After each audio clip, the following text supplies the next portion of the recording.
We are Steven and Jill. Together, we've been buying and reselling land since the 90s. Our data-centric approach leaves our buyers asking, how can you sell it so cheap? Here on the Land Academy Show, We answer that and more. Steve and Jill here. Hi. Welcome to the Land Academy Show, entertaining land investment talk. I'm Steven Jack Butala. And I'm Jill Dewitt, broadcasting from sunny Southern California.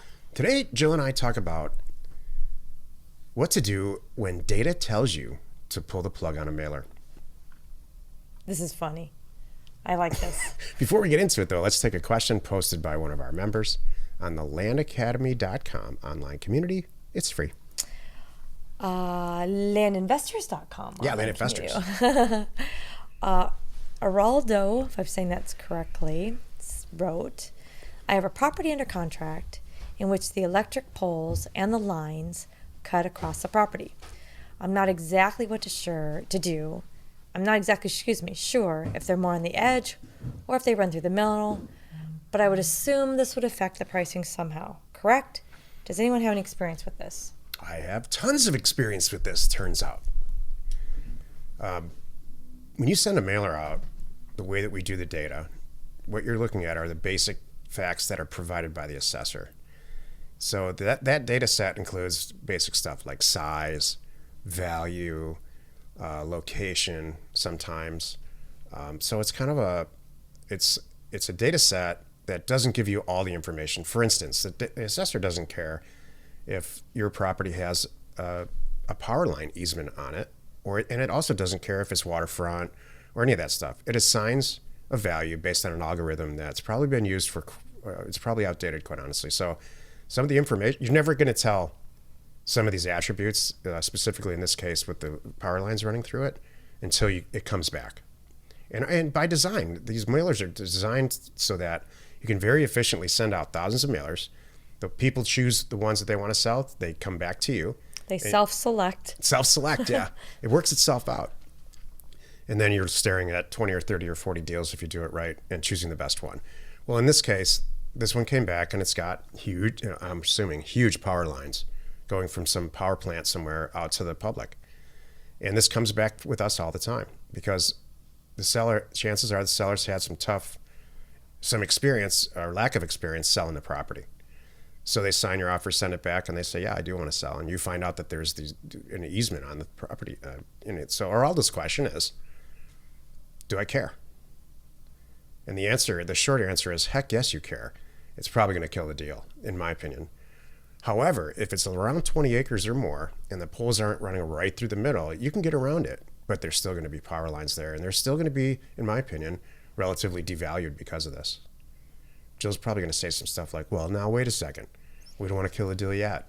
No, I was just going to say, it sounds like I'm not exactly sure if they're on the edge or in the middle. I'm guessing that he may send out some offers. He doesn't have the right tools he needs to look at the property in full, by the way.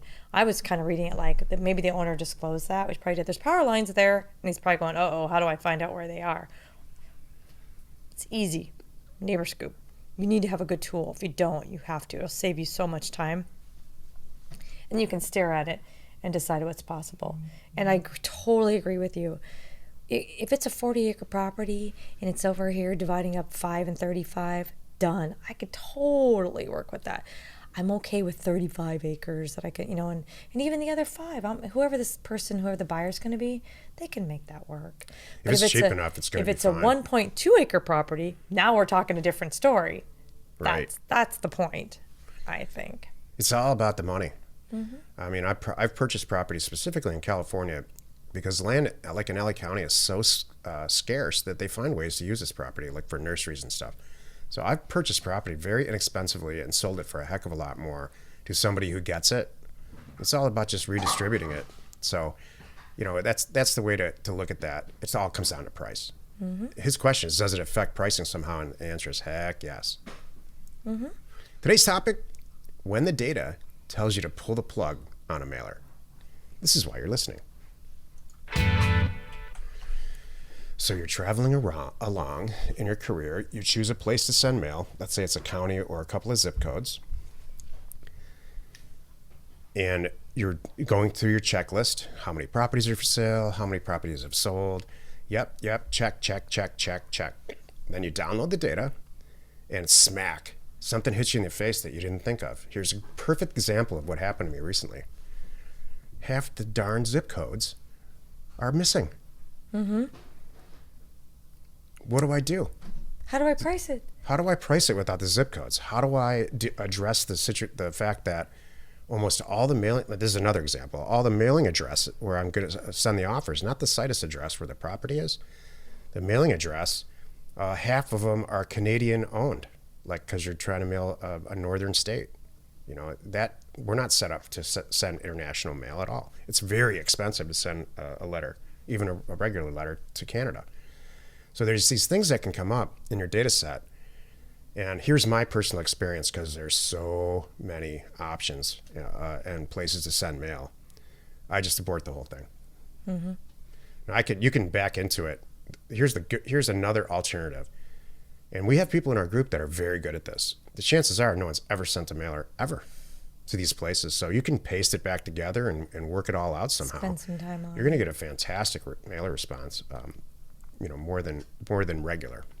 I know I don't know if you want to talk about pricing by APN scheme. Do you want to teach that here real quick, or is that too much? I mean, it's kind of off the topic. If you don't have zip codes to send the offers to, pricing by zip code is not going to matter. I mean, pricing by APN. Wait. I have a good data set, but I don't have a zip code, but I have an APN.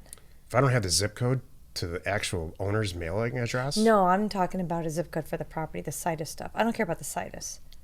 Is that what you're talking about? There's the situs address, where the property is located. I know that. And then there's the mailing address where the owner is located. I'm talking about a situs zip code. I just pulled a data set where the zip codes for the owners are missing. That's sad. That's crazy. So there's some, and by the way, all this data that we pull is directly reported to by the assessor. So the assessor, either something went wrong in the translation, or how often does this happen? It happens probably. Well, I just did a 10 county mailer, and I had to pull one of the counties because of that. Okay. And I just replaced it. But it's not that often. It happens. If you're going to do a 10 county mailer, it's going to happen pretty often. You think so? And it's not just the zip code thing. You just get in there and you're like, the pricing doesn't make any sense to me. That's what I wanted to say. I don't want to say that our data's crappy and you run the risk of not having addresses. I don't see that to be true. Our data's pretty darn amazing. It's just about problems, bulletproof. core logic. That's what I'm saying. So and the assessors have to send them tax information. This is not a list. This is not whatever. But maybe I misunderstood this topic. I thought the topic was pulling the plug on a mailer for various reasons, which is most likely like I'm having trouble figuring out pricing. Maybe I don't have as many comps in the area. Maybe, I got into it and the days on market are so high. Am I on the right path? Yeah, I mean, there's a lot of reasons that you would pull the plug on a mailer, and that's one of them. Okay. You can't get enough comparison values, but you shouldn't be pulling the data, and this is what we teach, before you've checked pricing. Okay. And comps and availability. Like what I said, you're traveling in the beginning. You're traveling along your little path to do a mailer. Right. You're doing long before you pull the data, you're out on Realtor.com and Zillow, and you're checking to see how many properties in the county that you want to mail are for sale, how many properties have been sold recently, and that data is going to tell you, you check a lot of places before you ultimately choose the one that you're going to. So it's happy day, right? Mm-hmm. Then you pull it and you find out it's not right. So the pricing or availability, you should know that long before you spend even 10 cents on one line of data. Right. The tragedy happens, and it doesn't happen very often, is when there's just huge holes. Like you see this in Arkansas for some reason, just incomplete addresses. Mm-hmm. Like truly, like 101 assessor stuff. Like I don't know how they get their tax bills out. So that stuff happens. But it's not that often. It's not that often. That's what I was trying to convey and to check. So thank you. Any other glaring things about this what else? Is there any surprises recently in the last couple of years that you're like, not doing it? It almost always is address related. Okay. Or just lack of data. Like there's no legal descriptions at all. So that can be a problem. It doesn't mean that you should For me, at my level, it's a problem for me. For some people, it probably might not be. My point is this, and it's in the title. When you're not feeling it with the data and you spend a few $100, just stop right there. Don't try to push your way all the way through and spend the money on the mail. That's good advice. Who cares about the $300? It's more about your time and energy in the mail, and that if you have to move on to another area. Yep, exactly. No big deal. Love it. If your car needs a part and you order the part and they send you the wrong one, you don't try to make it work. Isn't that funny? You send it back. It's like, that's a good example. I've had that. You order something from Amazon. It's like, darn it, I ordered the wrong size case for my cell phone. Shucks. And you're like, and you stare at yourself going, it was $8. Do I mail it back? Yeah. And try to get a refund? That's a perfect That's a example. good example. No. No, you put that in the donate pile. Mm-hmm. Someone else will use it down the road. You don't need to send it back and get your $8 back. Exactly. Happy you could join us today. Monday through Friday, you can find us right here on the Land Academy Show. Tomorrow, the episode on the Land Academy Show is called How to Maintain Your Enthusiasm and Your Revenue Stream During a Plague. You are not alone in your real estate ambition. It's Friday, so the topic is fun. Oh, that does sound fun. I love it.